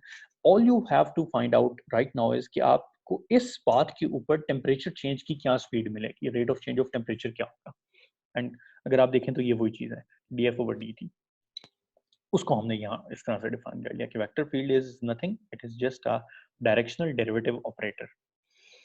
ठीक हो गया। अब हम देखेंगे कि जो टेंजेंट वेक्टर्स हैं उनको हम यूं भी लिख सकते हैं कि टेंजेंट वेक्टर जो है v, उसको हम यूं लिख लें v1 into partial over partial x1 plus. अच्छा, ये थोड़ा सा वियर्ड लग रहा है कि v1 आपने इधर रखा हुआ है और पार्शल के साथ आपने कोई चीज़ लिखी नहीं हुई जिसका आप पार्शल ले रहे हैं। वेल इसकी पीछे वो सारी की सारी मोटिवेशन ये है कि v इज एन ऑपरेटर। ये ऑपरेटर एक्ट करेगा किसी चीज के ऊपर। तो अगर ये v ऑफ f हम लिखें ना, जो कि पिछले केस में था, तो अब आपको पता है फिर यहाँ पे f1 आ जाएगा, यहाँ पे fm आ जाएगा, तो सारी की सारी ये चीज मान जाएंगे। ठीक है। अगर हम इसका f हटा दें तो फिर क्या होगा? फिर ये इट्स जस्ट v। तो ये हमारे पास इसको हम v को इस तरह से लिखेंगे। इसको हम यूं कह सकते हैं कि the set of partial derivative operators constitute a basis for tangent vectors for all points, जो भी आपके चार्ट के ऊपर है, जो सबसेट है मैनिफोल्ड का, which is called natural basis. तो जिस तरह से आपने देखा होगा कि हम वेक्टर्स होते हैं ना, तो वेक्टर्स लिख लेते हैं और साथ में हम उनके आई जे के उनकी बेसिस होती है। आई जे के का क्या मतलब होता है? ये यूनिट वेक्टर्स होते हैं। तो इसी तरह से यहाँ पे जो यूनिट वेक्टर हम डिफाइन कर रहे हैं वो partial let's say derivative operator है। इसको यूज थोड़ा सा ये आपको लगेगा कि पता नहीं क्या कर रहे हैं, बट आपने इसका फायदा यहाँ पे देख ही लिया है ना, कि इसका फायदा इस तरह का ये है कि आप एक वेक्टर फील्ड को as a directional derivative operator ले लें। कि वेक्टर फील्ड अगर आपके पास देखें, अगर आपके पास v1 है और vm है, तो आपने क्या करना है? आप कोई भी, और साथ में ये वाली चीजें भी हैं आपके पास जो ऑपरेटर्स हैं, तो आपने क्या करना है? सिर्फ इस f को अप्लाई करना है, सॉरी v को अप्लाई करना है f के ऊपर, and what you will get is directional derivative. बहुत फायदे की चीज है डायरेक्शनल डेरिवेटिव तो, बिकॉज नोट कीजिए कि हमें डेरिवेटिव ही तो निकालना था इन कर्व्स के ऊपर। एंड इस कर्व के ऊपर अगर आपको पाथ पता चल जाए, पाथ ज़ाहिर है रिलेट कर रहा है टेंजेंट स्पेस से, टेंजेंट तो एक मैनिफोल्ड का आप निकाल ही सकते हैं। तो टेंजेंट स्पेस अगर आपके पास आ गई है, टेंजेंट वेक्टर्स आ गए हैं, टेंजेंट वेक्टर्स और उसके साथ आपने कोई फंक्शन आपने डिफाइन कर दिया, तो अब आप डायरेक्शनल डेरिवेटिव भी निकाल सकते हैं। सो डेरिवेटिव के हम कोई मामले के करीब करीब पहुंच गए, which is a good idea. अच्छा, the tangent vector is uniquely determined by the action of directional derivative operator called derivation. अच्छा, अब आप मिसाल के तौर पे कहेंगे कि जी नहीं, टेंजेंट वेक्टर हमने जो डिफाइन किए थे वो किस तरह से हम डिफाइन करेंगे? Well, you can also define the tangent vectors such that कि आप ये वाली इक्वेशन ट्रू हो जाए। वो किस तरह से हो सकती है? वेल, वो इस तरह से हो सकती है कि आप किसी भी फंक्शन का डायरेक्शनल डेरिवेटिव एक दफ़ा निकाल लें किसी सिंपल केस में अंदर, एंड उसके अंदर आप उसका ये वाले फंक्शन, तो आपको पता है कोऑर्डिनेट्स में ये तो आप हाथ से ही निकाल सकते हैं ये फंक्शंस। तो जो बाकी ये v1 vm रह जाएंगे, ये आपके पास टेंजेंट वेक्टर्स होंगे। ठीक है? So the tangent vector is uniquely determined by the action of directional derivative operator. Directional derivative operator किसी फंक्शन पे अप्लाई करें, उसका डायरेक्शनल डेरिवेटिव निकाल लें, एंड आप वहां से ये चीजें रिकंस्ट्रक्ट कर सकते हैं। So that's what we get, और इसको हम नेचुरल बेसिस कह रहे हैं। अच्छा, इसकी थोड़ी सी फिजिकल वो भी है, मीनिंग भी है। वो ये है कि the basis vectors are tangent vectors to the coordinate lines on M passing through P. So इसको अगर आप थोड़ा सा देखें कि ये आपके पास पी कर्व है एम के अंदर, ये उसका लेट्स से मैपिंग है टू लोकल कोऑर्डिनेट्स। ये आप लोकल कोऑर्डिनेट्स में आ गए। यहाँ पे इसी पी ऑफ टी को हमने एक्स ऑफ टी कह दिया, बिकॉज अब हम कोऑर्डिनेट्स के अंदर आ गए। तो जो बेसिस वेक्टर्स हैं वो टेंजेंट वेक्टर्स हैं to the coordinate lines on M passing through p. तो आपने क्या करना है कि ये पार्शियल का क्या मतलब है एसेंशली, कि पार्शियल ओवर पार्शियल एक्स, कि आप जैसे जैसे एक्स में जाएंगे वैसे वैसे ये पार्शियल डेरिवेटिव कैसे चेंज होगा किसी भी फंक्शन, जब आप फंक्शन इसमें डालेंगे, अभी तो ये ऑपरेटर लिखा हुआ है, इस डायरेक्शन में आप इसको v2 कह लें, सॉरी x2 कह लें। तो x2 के केस में पार्शियल ओवर पार्शियल x2, यहाँ पे आप जब भी कोई फंक्शन डालेंगे आपको उसका पार्शियल डेरिवेटिव मिल जाएगा। तो ये थोड़ी सी उसकी एडिशनल इंटरप्रिटेशन है। लाजमी नहीं कि आप ये सारी याद रखें, सर बट ये लास्ट बात आप दोबारा रिपीट कर दें प्लीज। अच्छा, ये देख लीजिए बेसिस वेक्टर्स क्या चीज़ है। बेसिस वेक्टर ये चीज़ थी ना, हमने ये कहा पार्शियल डेरिवेटिव ऑपरेटर्स जो हैं ये बेसिस वेक्टर हैं, पार्शियल ओवर पार्शियल x1। ठीक है? अच्छा, अब जी। ये बात समझ आ गई। अब basis vectors are tangent vectors to coordinate lines on m passing through p। अब ये इसको यूं देख लीजिए कि ये कोऑर्डिनेट है और एक ये कोऑर्डिनेट है। इस कोऑर्डिनेट को m के ऊपर अगर हम जरा ड्रॉ करने की कोशिश करें तो वो फिर पता नहीं किस तरह से बनेंगे। वो शायद एक कोऑर्डिनेट इधर को बनेगा और एक कोऑर्डिनेट इधर को बनेगा। ठीक है? तो ये जो कोऑर्डिनेट लाइंस हैं are tangent vectors to coordinate lines on m passing through p। तो P के ऊपर अगर आप कोऑर्डिनेट लाइंस ड्रॉ कर दें इस जगह के ऊपर, तो उनके जो टेंजेंट वेक्टर्स हैं, एक सेकंड, हाँ, इन लाइंस के ऊपर जो टेंजेंट वेक्टर हैं वो शायद ये बता रहा है। So it's hard to let's say visualise very clearly, but it says that. ठीक है? सो ये शायद हम कुछ कुछ इसकी एग्जांपल करें तो हमें ज़्यादा क्लियर हो जाए। बट ये चीज़ मैं आपसे चाहता हूँ कि आपको ये बड़ी अच्छे से पता चल जाए कि ये जो बेसिस है वो है क्या इसकी, which is the partial derivative operator. और इसका फ़ायदा क्या है? इसका फ़ायदा ये है कि आप जो ही इसको कोई फंक्शन पास करें, ये फटाफट उसका आपको डायरेक्शनल डेरिवेटिव निकाल के दे दे, which is great advantage to us. ठीक है जी?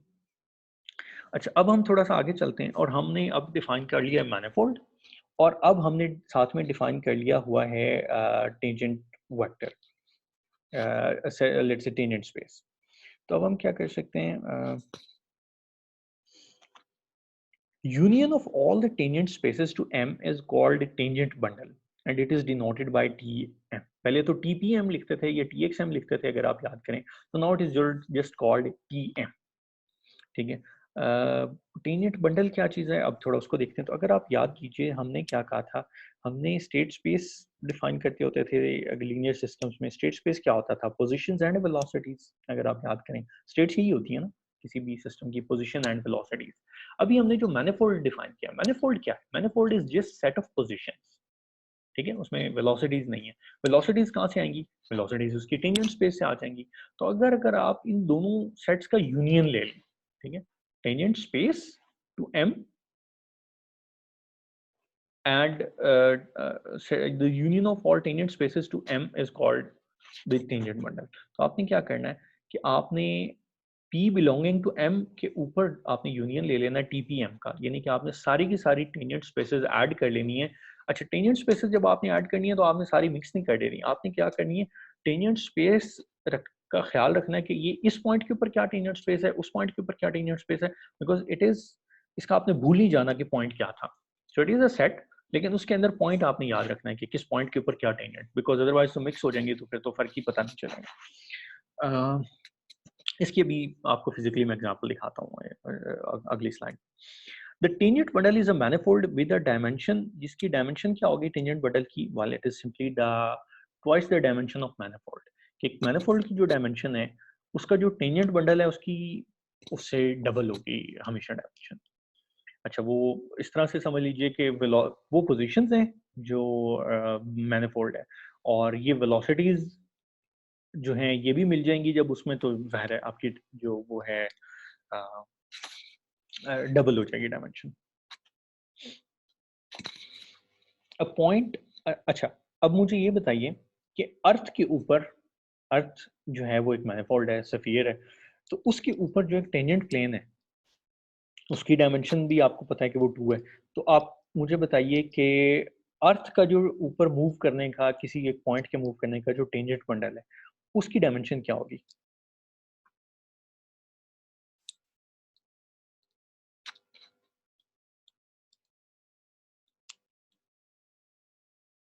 कोई नहीं बताएगा?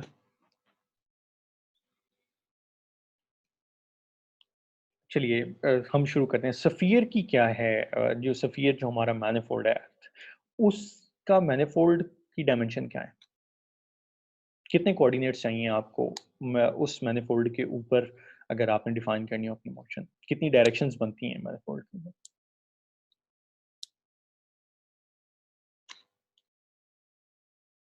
No one?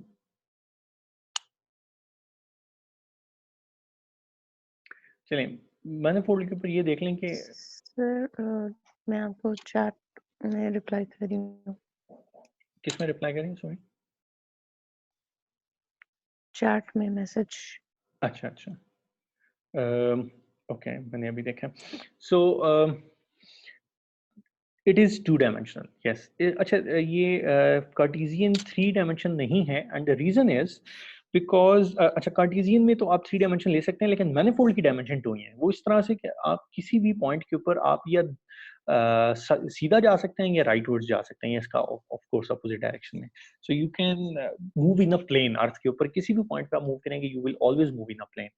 तो 2 डायमेंशन आपको चाहिए अर्थ के ऊपर डिफाइन करने के लिए, लॉन्गिट्यूड एंड लैटिट्यूड, ये 2 डायरेक्शंस हैं। ठीक है, जिस तरह पोलर कोऑर्डिनेट समझ लेना आप, तो आपको सिर्फ 2 चाहिए। आपको हाइट बताने की जरूरत तो नहीं है, बिकॉज अगर आप हाइट बता रहे हैं तो इसका मतलब है आप अर्थ पे हैं ही नहीं। ठीक है, so if you are talking about just longitude latitude, तो आपकी डायमेंशन हो गई 2, सफियर की डायमेंशन इज 2। ऑल्दो अगर आप सफियर कंसिडर ना करें और वैसे आप अर्थ के ऊपर खाएं, तो एक्स वाई जी में अगर आप अर्थ के ऊपर अपनी मोशन को निकालें, जो कि कार्टेशियन आप कह रहे हैं, तो फिर तो 3 बनती है कि आपको एक्स वाई जी 3 कोऑर्डिनेट्स चाहिए। लेकिन उसका फायदा नहीं, हमने अभी यही तो देखा है कि हम मैनिफोल्ड के ऊपर जब रिस्ट्रिक्ट कर देंगे अपनी मोशन को, तो then we have to define it just with 2 dimensional polar coordinates, and that is just longitude latitude, for example 1, this is 1। अच्छा, वैसे हमने ये कहा था कि मैनिफोल्ड के ऊपर हम कोऑर्डिनेट्स डिफाइन नहीं कर रहे, तो इसलिए इसको हमने कंफ्यूज नहीं करना कि सो मैनिफोल्ड के ऊपर सिर्फ आपको 2 डायरेक्शंस में आप मोशन दिखा सकते हैं। तो अगर आप जाहिर है कि 2 डायरेक्शन में मोशन दिखा सकते हैं, तो इसके ऊपर जो टेंजेंट प्लेन होगा स्फीयर के ऊपर, उसकी कितनी डायरेक्शंस हो सकती हैं, उसकी क्या डायमेंशन होगी? भाई उसकी डायरेक्शन तो हमने पहले ही देख लिया कि वो एक प्लेन है स्फीयर के ऊपर किसी भी जगह पर। जब वो एक प्लेन है तो उस प्लेन की कितनी डायमेंशन है, उसकी डायमेंशन भी 2 है। तो हमारे पास जो यहाँ पे लिखा हुआ है, tangent bundle is a manifold with dimension of tangent bundle is equal to 2 times the dimension of manifold.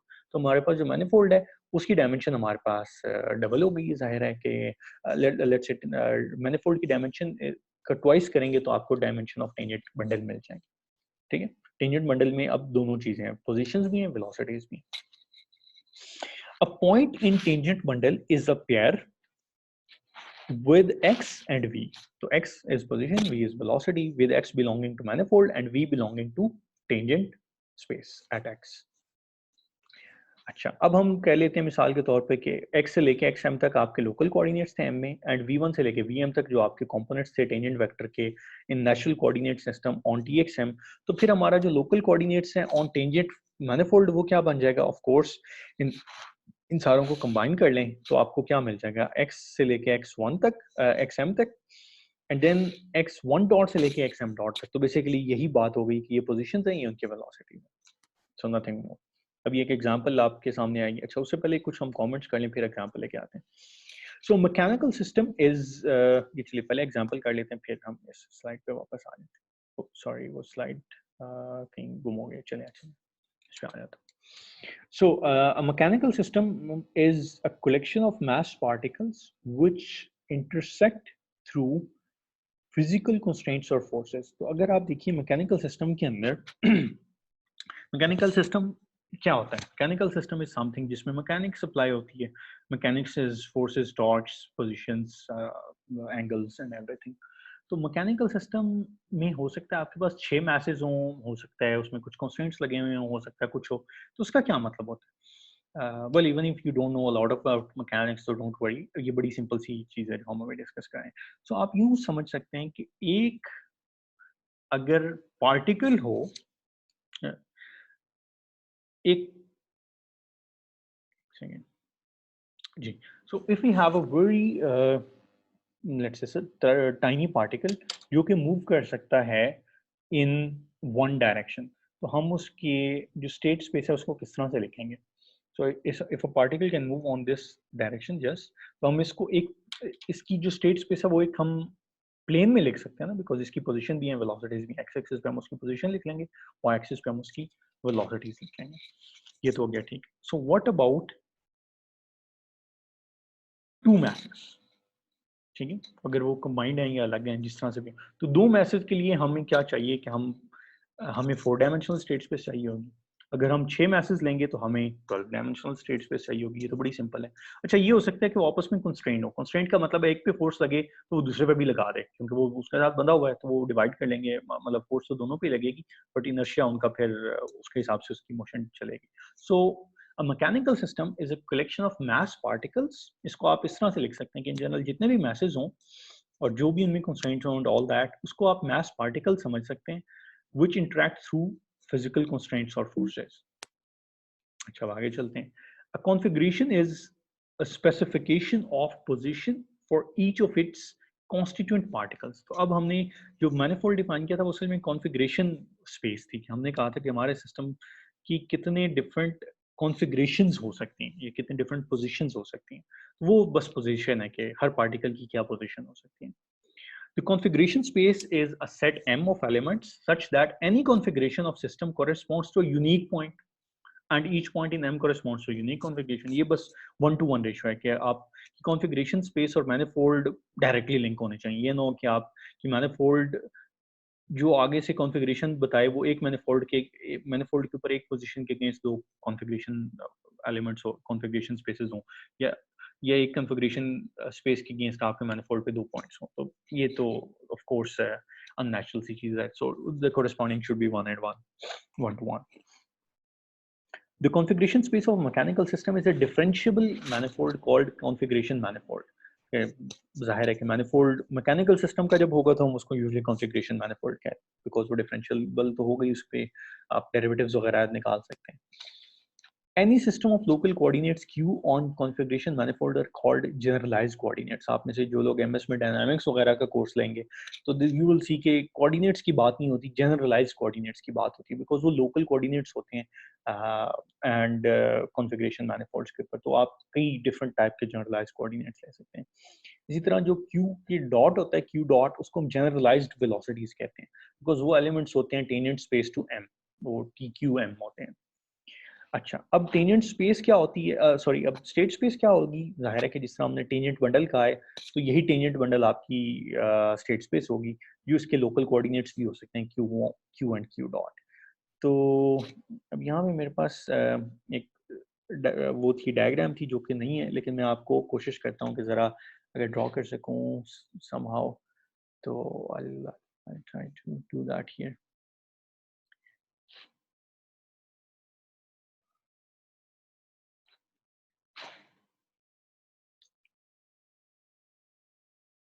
किस तरह से करते होते थे मुझे भूल ही गया।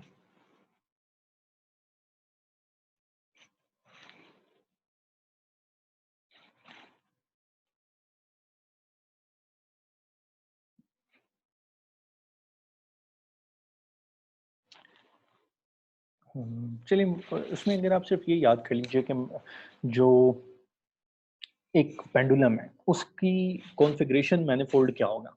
वेल उसका मैनिफोल्ड तो हमने देखा था, it's just a unit circle. अच्छा, हर सर्कल के जो पॉइंट होगा उसके ऊपर जो टेंजेंट स्पेस होगी उसकी डायमेंशन क्या होगी। वेल सर्कल की डायमेंशन 1 है, हमने देखा था। पोलर कोऑर्डिनेट्स में सिर्फ थीटा से डिफाइन हो जाएगा, आर तो उसका 1 ही रहेगा ना, रेडियस। तो what defines unit circle is it's just the theta, जो एंगल है उसका। सो एंगल एक ही डिफाइन करेगा। सो ऑल दो सर्कल है दो डायरेक्शंस, मतलब एक्स वाई प्लेन में बना होता है, बट उसके लिए कोऑर्डिनेट हमें एक ही चाहिए यूनिट सर्कल के लिए। सो दैट कॉन्फ़िगरेशन मैनिफोल्ड की डायमेंशन है 1। टेंजेंट स्पेस की डायमेंशन क्या होगी, वो भी 1 होगी, बिकॉज हर पॉइंट के ऊपर एक लाइन ही बन सकती है ना जो सर्कल के ऊपर टेंजेंट होगी। सो दैट वी गेट, तो हमारे पास जो डायरेक्शन होगी टेंजेंट बंडल की वो क्या होगी। well that will be 2, because 2 times 1 is 2। और वो 2 किस तरह से बनेगी, वो इस तरह से बनेगी कि हर पॉइंट के ऊपर आपका एक टेंजेंट हो सकता है। तो अब आपने क्या करना है, उन सारे टेंजेंट स्पेसेस को इकट्ठे कर लेना है, लेकिन हर ये नहीं भूलना कि कौन सा क्यू है। तो आप उसको यूं समझ सकते हैं कि एक सर्कल के ऊपर हर जगह पे एक टेंजेंट था, आपने उस टेंजेंट को यूं रखने की बजाय उसको आपने थोड़ा सा ट्विस्ट करके यूं बना दें कि वो सर्कल था पहले, अब हर सर्कल के हर पॉइंट के ऊपर एक टेंजेंट हो सकता है। तो अब आपने उसको एक सिलेंडर बना लिया है। ये मैं इसकी डायग्राम आपको डालूंगा। सो ये पहले भी शायद हमने फर्स्ट सिलेंडर देख चुके हैं अपने लेक्चर्स में, और पिछले लेक्चर में देखिएगा, नहीं तो मैं यहाँ पर भी डायग्राम डाल दूंगा। So now this gives us a cylinder कि हर पॉइंट ऑफ अ सर्कल के ऊपर आपकी वेलोसिटी पॉजिटिव भी हो सकती है, नेगेटिव भी हो सकती है, बड़ी भी हो सकती है, छोटी भी हो सकती है। सो देन हमें क्या मिल जाता है, इस पोलर कोऑर्डिनेट से हमारे पास सिलेंड्रिकल कोऑर्डिनेट्स आ जाते हैं। बिकॉज हमारी जो, अच्छा इसमें ये है कि जो एंगल है हमारा वो तो यूनिट सर्कल पे मूव करेगा, लेकिन हमारी जो वेलोसिटी है वो उसकी तो कोई भी वैल्यू हो सकती है, वो तो पीरियोडिक नहीं होगी। तो इसलिए it will not be sphere, जो टेंजेंट बंडल है, it will be a cylinder।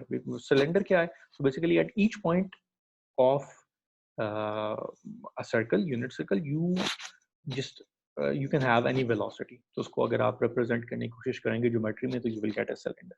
वो सिलेंडर हमने पहले भी देखा था, अब मैं दोबारा से यहाँ पे ऐड कर दूंगा। So we get that cylinder. ठीक हो गया। सो हमारी जो स्टेट स्पेस है पेंडुलम की, that will be a cylinder. ये हम पहले भी शायद देख चुके हैं। तो ये तो हमें समझ आ गई। तो इसी तरह से कोई जनरल सिस्टम होगा, जो हमने स्टार्ट में ये सिस्टम देखे थे, उनकी भी हम स्टेट स्पेस की थोड़ा आगे चल के टेंजेंट मॉडल्स की बात करेंगे। एक दफा आप खुद देखिएगा कि उसका कॉन्फ़िगरेशन मैनिफोल्ड क्या होगा, जो हमने पहले सिस्टम देखे हैं, उनकी टेंजेंट स्पेस क्या होगी, उसका टेंजेंट बंडल क्या होगा। सो अगर आप एक दफा देख लें तो अच्छा रहेगा। अच्छा, अब एक और चीज़ है, differential map it is called. Differential map का ये मतलब है कि आपके पास ये रियल लाइन है, रियल लाइन के ऊपर टाइम है आपका। इस टाइम से आप ये देखेंगे, आपकी एक phi of t is an integral, an arbitrary curve phi of t on m passes through point p, and ये जो point p है, it maps into phi of t on n passing through point f of p। so basically इसको थोड़ा यूं समझ लीजिए कि आपके पास ये कोई रियल लाइन है। इस रियल लाइन के अंदर आप t की वैल्यू डालेंगे तो आपको हर पॉइंट के ऊपर कोई ना कोई हर टाइम की अगेंस्ट आपको वैल्यू मिलती चली जाएगी। ठीक है, तो ये इंटीग्रल कर्व होगी। अच्छा, अगर आप इंटीग्रल कर्व अप्लाई करेंगे इस मैनिफोल्ड पे, तो वो तो हमें पता चल गई, फाई ऑफ टी से डिफाइन हो रही है। इसके ऊपर जो टेंजेंट वेक्टर है वो d phi by D t है, ये भी हमें पता चल गया। अच्छा, इस मैनिफोल्ड से हम किसी और मैनिफोल्ड के ऊपर अगर एक फंक्शन डिफाइन करें विच इज कॉल्ड एफ, सो एक मैनिफोल्ड से दूसरे मैनिफोल्ड पे लेके जा रहा है, तो हमारे पास जो ये वाली इंटीग्रल कर्व थी, ये हो सकता है, अब इस तरह से हम इसको रिप्रेजेंट करें कि ये जो पॉइंट है, this will be F of P, यानी कि आपने फंक्शन अप्लाई करना है इस पॉइंट पे, तो आपको क्या मिल जाएगा, एफ ऑफ पी मिल जाएगा। अच्छा, इसी तरह से इस पॉइंट के ऊपर जो वेलोसिटी है वो क्या होगी, well that will come through the integral curve. तो यहाँ पे इंटीग्रल कर्व क्या है, इसको हम phi of t, sorry phi bar of t कह लेते हैं। अच्छा, phi bar of t physically क्या है, well it is nothing else than आपने फाई जो था इंटीग्रल कर्व उसके ऊपर एफ अप्लाई कर दें, बिकॉज एफ आपको यहाँ ले जाएगा, तो आपको क्या मिल जाएगा, आपको फाई बार मिल जाएगा। सो फाई बार अगर आप डायरेक्टली यहाँ से जाएं should be of course equal to, अगर ये सारी चीज कोई यूजलेस ना हो तो इट इज इक्वल टू यहाँ से यहाँ चले जाएं और यहाँ से यहाँ चले जाएं, दोनों दोनों चीजें सेम होनी चाहिए। अच्छा, फिर इसको मैं क्या कह सकता हूँ, d phi bar by D T. ठीक है, ये जो इसका ये बिकॉज फाई बार क्या है कि अगर मैं डायरेक्ट यहाँ आ जाऊँ तो ये मेरी फाई बार है, और जाहिर है कि जो इसका टेंजेंट वेक्टर है वो d phi bar divided by d t होगा। So arbitrary curve phi of t on m passing through point P maps into phi bar of t on n passing through f of p. ठीक है, ये तो geometry तो हमने थोड़ी बहुत समझ ली। So given the map f which takes m points on m to n, the differential map is the induced mapping. अच्छा, वो मैपिंग है जो कि शायद आपने डायरेक्टली डिफाइन नहीं की, वो इंड्यूस हो गई है थ्रू दिस मैपिंग। अगर इस मैपिंग को ठीक रहना है तो आपकी एक मैपिंग इंड्यूस हो जाएगी। वो किस तरह से इंड्यूस होगी, वो ये करेगी कि वो आपके जो टेंजेंट वेक्टर्स हैं एम के ऊपर, टेंजेंट वेक्टर एम के ऊपर क्या है, ये डी फाई बाई टी, इसको वो ले जाएगी यहाँ से किधर, एन के टेंजेंट वेक्टर में। देखें ना, पॉइंट तो मैप हो गया एफ के थ्रू, और टेंजेंट वेक्टर जो यहाँ पे था वो कैसे मैप होगा यहाँ पे, वेल वो मैप होने का भी बहुत आसान तरीका है। वो क्या है, उसको हम एफ स्टार कह लेते हैं। ठीक है, so that takes tangent vectors, ये वाला टेंजेंट वेक्टर्स को मैप कर देगा इस टेंजेंट वेक्टर पे। और वो क्या होगा, अगर आप लोकल कोऑर्डिनेट्स की बात करें तो D phi bar by D T is equal to D F over D X is which is being multiplied by D phi by D T. ठीक है, so this is just the chain rule कि D phi by D T में आपने ये chain rule लगाया, तो D F over D X क्या चीज़ है, अगर आप नोट करें तो एफ क्या है, एफ इज अ फंक्शन जो कि इस मैनिफोल्ड पे हर जगह डिफाइन होता है और वो जवाब में भी एक मैनिफोल्ड लेता है। तो स्क्वायर मैट्रिक्स समझ लें, तो स्क्वायर मैट्रिक्स को अगर आप एक्स से जो कि कोऑर्डिनेट्स हैं उससे वो डिफरेंशिएट करें तो आपको जैकोबियन मिल जाएगा बेसिकली, तो ये जैकोबियन है। अच्छा, सो अगर हम इसको अगेन टेंजेंट वेक्टर्स की फॉर्म में लिखें तो ये tangent vector on n manifold, and ये क्या, tangent vector on m manifold, and how are they related, through Jacobian. और वो जैकोबियन किसका है, वो जैकोबियन है जी एफ का।